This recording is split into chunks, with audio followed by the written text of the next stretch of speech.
नमस्कार दोस्तों, आप सभी का स्वागत है आपके अपने YouTube channel DKY care point पर।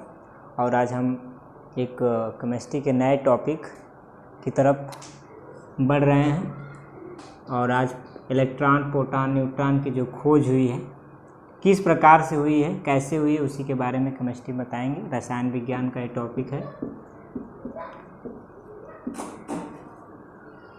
यदि आप हमारे वीडियो पर नए व्यूअर हैं तो वीडियो को सब्सक्राइब करें, लाइक करें, शेयर करें।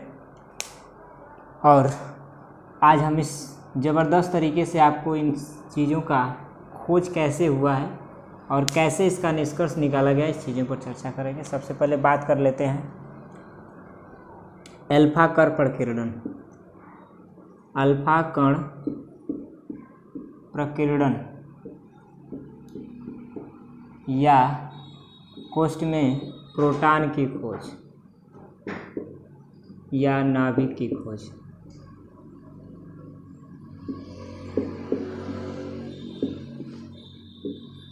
अल्फा कण प्रकीर्णन से रदरफोर्ड ने प्रोटॉन खोजा और प्लस यह ज्ञात किया कि परमाणु के नाभिक कहाँ पर होता है और कैसा होता है, किस प्रकार का होता है। यह चीज़ इन्होंने अल्फा कण प्रकीर्णन से ज्ञात किया। अल्फा कण प्रकीर्णन होता क्या है, इसको कैसे समझेंगे, तो रदरफोर्ड का जो प्रयोग है उसी से हम समझते हैं इस चीज़ को। तो रदरफोर्ड ने एक रेडियन बॉक्स लिया था।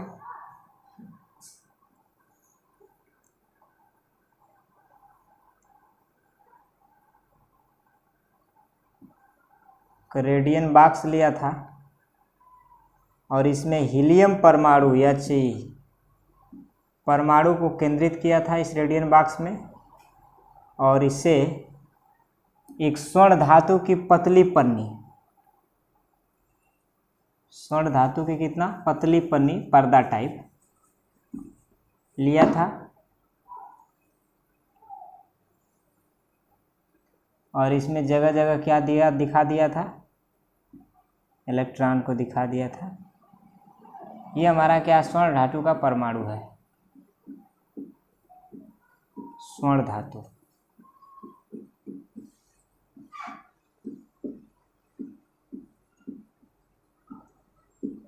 सोने की ये पन्नी है, स्वर्ण धातु की पन्नी है। और ये हमारा रेडियन बॉक्स है। और रेडियन बॉक्स से क्या गुजरेगा, हीलियम परमाणु का धनावेशित भाग, जिसे क्या कहेंगे, अल्फा कण कहेंगे। क्या कहेंगे, अल्फा कण।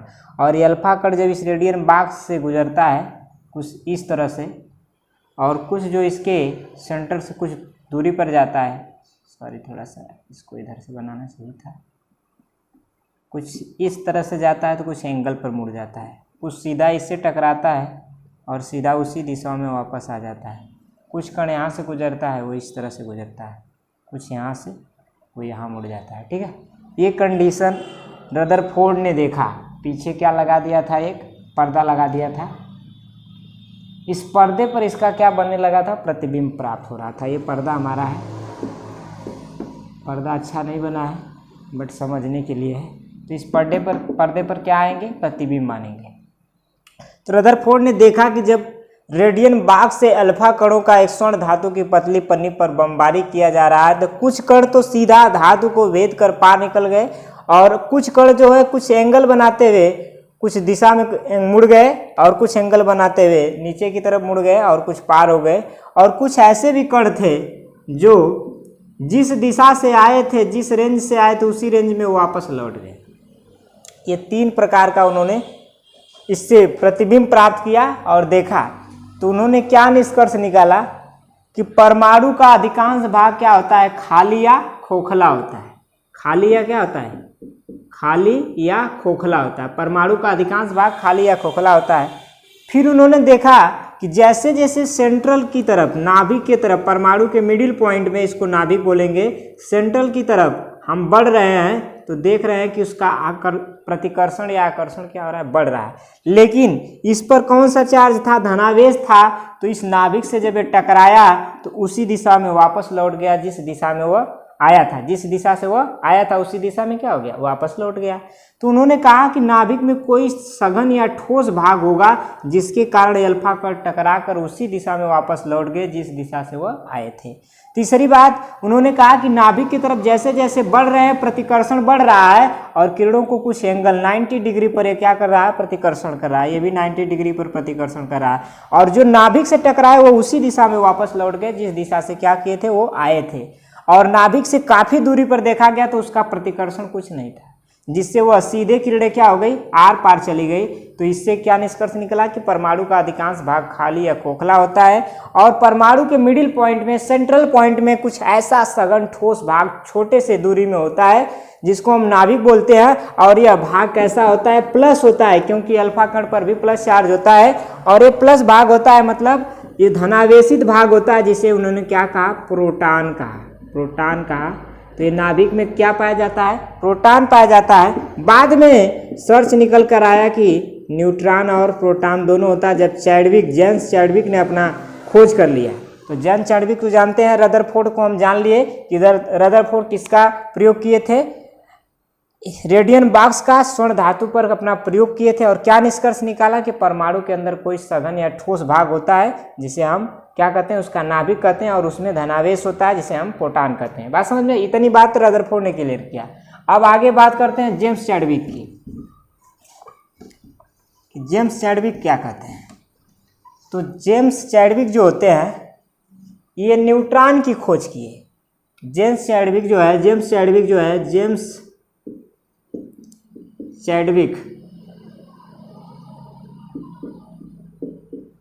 चैडविक किसकी खोज किए थे, न्यूट्रॉन की। ये न्यूट्रॉन की खोज किए थे। कैसे किए थे, जब बेरिलियम परमाणु, ये आपका Be होता है, बेरिलियम परमाणु, जिसका परमाणु क्रमांक 4 होता है और परमाणु भार कितना होता है, 8-9 होता है, ठीक है। और ये किससे किए थे, बेरिलियम परमाणु पर अल्फा कणों की बमबारी किए थे। किसका, अल्फा कण का मतलब हीलियम परमाणु का नाभिक, ठीक है। इस तरह से बमबारी किए थे, यानी इस पर बमबारी किए थे। तो आगे क्या मिला था, इनको कार्बन परमाणु C612 मिला था और प्लस न्यूट्रॉन का परमाणु क्रमांक 0 होता है, द्रव्यमान संख्या होती है 1 मिला, ठीक है ना। देखिए 9 4 13, 4 2 6, तो परमाणु क्रमांक तो आपको 6 मिल गया और परमाणु भार इसका 12 मिल गया, लेकिन एक न्यूट्रॉन का द्रव्यमान यहाँ से निकल जाता है। जब अल्फा कणों की बमबारी किस पर करते हैं, बेरिलियम पर करते हैं, तो एक अल्फा कण निकल जाता है, एक परमाणु निकल जाता है, जिसे क्या नाम दिया गया, न्यूट्रॉन दिया गया। देखिए न्यूट्रॉन का कोई परमाणु क्रमांक नहीं होता, द्रव्यमान संख्या होती है। तो ये न्यूट्रॉन जो न्यूट्रल होता है, इस पर कोई चार्ज नहीं होता है, तो ये क्या करता है कि नाभिक में प्रोटॉन के साथ रहता है। जेम्स चैडविक ने ये निष्कर्ष निकाला था कि किसी धातु के अंदर या किसी परमाणु के अंदर क्या होता है, प्रोटॉन के साथ साथ न्यूट्रॉन भी पाया जाता है, ठीक है, जो द्रव्यमान का गुण होता है, अर्थात उसमें द्रव्यमान होते हैं। अब बात कर लेते हैं कुछ और रूल्स हैं, जैसे आपको बताते हैं समस्थानिक,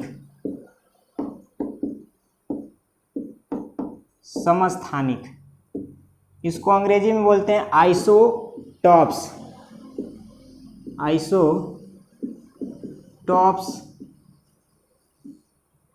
आइसोटॉप्स को समस्थानिक बोलते हैं। देखिए समस्थानिक का मतलब समान, अस्थानिक का मतलब स्थान। जिसका परमाणु क्रमांक समान हो और द्रव्यमान संख्याएं भिन्न भिन्न हो उसे हम समस्थानिक कहते हैं, ठीक है, परिभाषा क्लियर। जिसका परमाणु क्रमांक समान और द्रव्यमान संख्याएं भिन्न भिन्न होती हैं उसे हम समस्थानिक कहते हैं। जैसे एग्जाम्पल में आते हैं कार्बन के, पहले हाइड्रोजन के समस्थानिक पर चर्चा कर लेते हैं। हाइड्रोजन का 3 समस्थानिक होता है, 1H1, 1H2, 1H3। इसका नाम प्रोटियम होता है, प्रोटियम, इसका नाम ड्यूटेरियम और इसका नाम जो होता है आपका ट्राइटियम।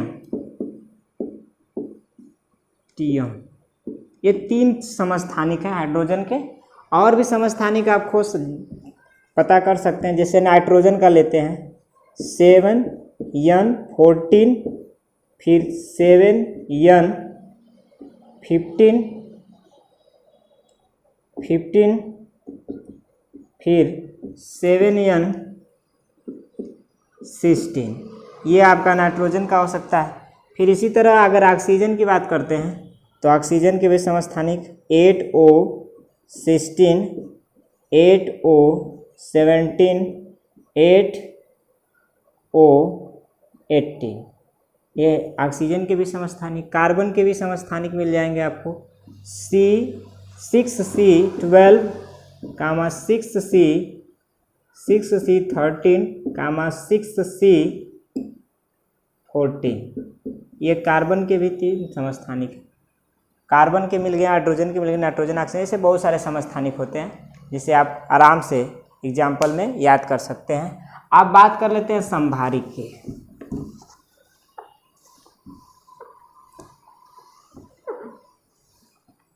देखिए समभारिक,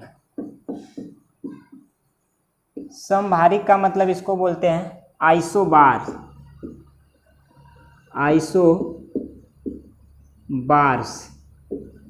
इसको समभारिक बोलते हैं। सम का मतलब समान, भारिक का मतलब भार, जिसका द्रव्यमान संख्या समान हो और परमाणु क्रमांक भिन्न भिन्न हो वो हमारा क्या होता है, समभारिक होता है। तो वे परमाणु जिनके क्या हो, परमाणु क्रमांक भिन्न भिन्न हो, द्रव्यमान संख्याएं इक्वल हो, बराबर हो, हमारे क्या कहलाते हैं, समभारिक कहलाते हैं। जैसे एग्जाम्पल में आइए समझते हैं एग्जाम्पल।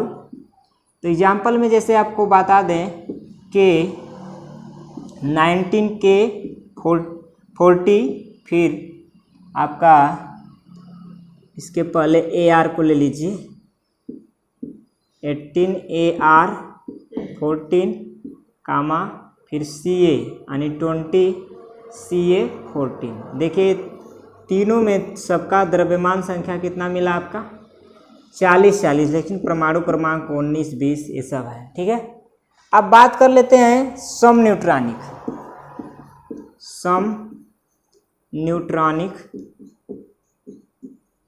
समन्यूट्रॉनिक का मतलब जिसमें न्यूट्रॉनों की संख्या क्या हो, समान हो, वो आपका समन्यूट्रॉनिक आते हैं।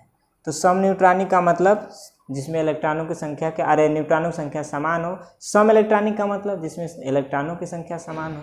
ठीक है, तो इस तरह की जो बातें आती हैं उनको आप क्लियर कर सकते हैं। आप बात करते हैं इनके गुण की, प्रॉपर्टी की बात करते हैं। तो सबसे पहले हम समस्थानिक के गुण की बात कर लेते हैं। तो समस्थानिक जो होते हैं, सभी समस्थानिकों को हम पीरियाडिक टेबल में एक स्थान पर रख सकते हैं, क्योंकि उनके परमाणु क्रमांक इक्वल होते हैं, बराबर होते हैं, तो हम एक स्थान पर रख सकते हैं। लेकिन जो उनके गुण होते हैं, जो प्रॉपर्टी होती हैं, वो सेम होती है, इसलिए उनको हम एक स्थान पर रख सकते हैं। और समस्थानिक के जो स्ट्रक्चर होते हैं थोड़ा डिफरेंट होते हैं, लेकिन उनके गुण क्वालिटी एक होती है, इसलिए उनको हम एक स्थान पर रख सकते हैं।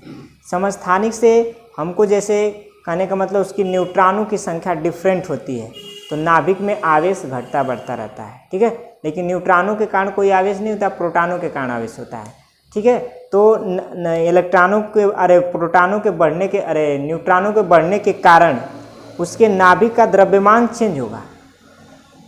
ठीक है, लेकिन प्रोटॉन बराबर है, इसलिए उसमें भी कोई परिवर्तन आपको नहीं मिलता है। ठीक है, तो जो हमारा समस्थानिक है वो इक्वली एक स्थान पर आराम से उनको हम रख सकते हैं। वह किसी प्रकार के पीरियाडिक टेबल में अवगुण को प्रदर्शित नहीं करते हैं। और समस्थानिक के जगह अगर समभारिक की बात करते हैं तो समभारिक को एक स्थान पर हम पीरियाडिक टेबल में नहीं रख सकते हैं, क्योंकि इनके परमाणु क्रमांक अलग अलग होते हैं। तो इनको पीरियाडिक टेबल में हम अलग अलग स्थान पर रखेंगे, और इनके गुण भी अलग अलग तत्व हो जाएंगे, तो उनके गुण भी डिफरेंट मिलेंगे आपको। समझ में आया? तो इस सारी क्वालिटियाँ हैं। बात कर लेते हैं कि जो समस्थानिक हैं चाहे समभारिक हैं, ये सब किसी तत्व का एक लक्षण है, गुण है, जो वह तत्व कब ये गुण को प्रदर्शित करता है, जब उसमें रेडियो एक्टिविटी जैसे गुण पाए जाते हैं। रेडियो एक्टिविटी का मतलब होता है जब वो अल्फा कणों को अपने से या बीटा किरणों को अपने में से निकाल करके अपने नाभिक को परिवर्तित करता है, तो वो समस्थानिक बनता है, समभारिक बनता है। किस प्रकार का वो कण अपने नाभिक से उत्सर्जित करता है, किस प्रकार के कणों को वो निकालता है, उसके हिसाब से वह समन्यूट्रॉनिक बनता है, समभारिक बनता है और समस्थानिक बनता है। बस समझ में आई? अब नेक्स्ट वीडियो में आपको विस्तार से इन सारी चीज़ों को बता दिया गया। अब नेक्स्ट वीडियो में नेक्स्ट टॉपिक को आप हम देखेंगे। इस वीडियो में बस इतना ही। मिलते हैं नेक्स्ट वीडियो में नेक्स्ट टॉपिक के साथ। तब तक के लिए धन्यवाद। वीडियो को लाइक शेयर सब्सक्राइब करते रहे। Thank you so much.